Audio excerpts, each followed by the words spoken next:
But we may be small, we still need stabilizers. And especially we need stabilizers in two areas: protecting our reserves and safeguarding the integrity of our public service. Why do I say this? Because these are two critical elements that give us safety, security, assurance, and resources for the future. It's taken us decades to build up our foreign reserves. They are our oil in the ground. If you don't have a second key, and you happen to have a generous or profligate government, then one government can spend it all and bring you back to zero. Elections will become auctions, where the parties compete to be more generous than the other, offering what it can do to voters by raiding the bank, as happens in countries much richer than us. You look at Australia, when 10 years ago, under basically a conservative government, they built up a significant amount of reserves or surpluses. They set up pension fund for the future, and they said this is our sovereign wealth fund, and this is to make sure that in future you'll be provided for state pensions and so on. But then came elections, and both parties, whether in government or out of government, because of the dynamic of the situation, they had no choice. One side offers something, the other side offers more, and back and forth. It's an auction. Today, the funds for the future have disappeared. The country is in deficit. The commodities boom is over. The budgets cannot be settled. They have to cut back spending. It's extremely contentious. We are back where they were, all within 10 years. It can happen to Australia with all that wealth and resources. Think what can happen if it's Singapore.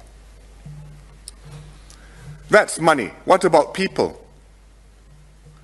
The whole of our excellence in government, competence, the performance of the country depends on the integrity and the ability of the individuals in the key posts in the public service.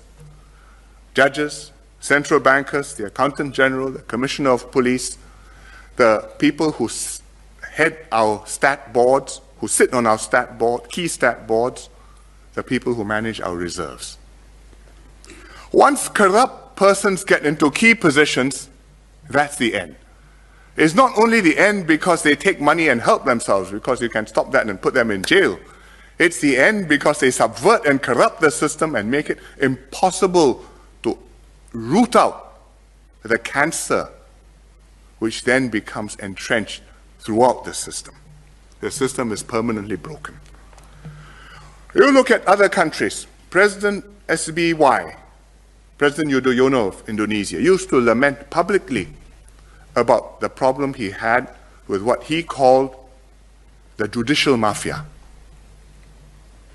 He doesn't mean the mafia on the streets. He means judges whom he could not trust for their integrity because they had become corrupt and they had become part of the problem.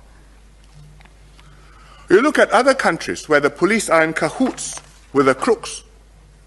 And if you have a problem, you're not sure whether you should go to the police station or run away from the police station. Or you look at countries where those responsible for safeguarding state assets instead raid the bank. As the Malay proverb goes, pagar makan padi. You are the hedge, but you are eating the rice, which you are supposed to protect. To prevent this, or at least to make this harder, this system needs a second key. And the challenge is for us how to ensure this second key strengthens and stabilizes our system of government.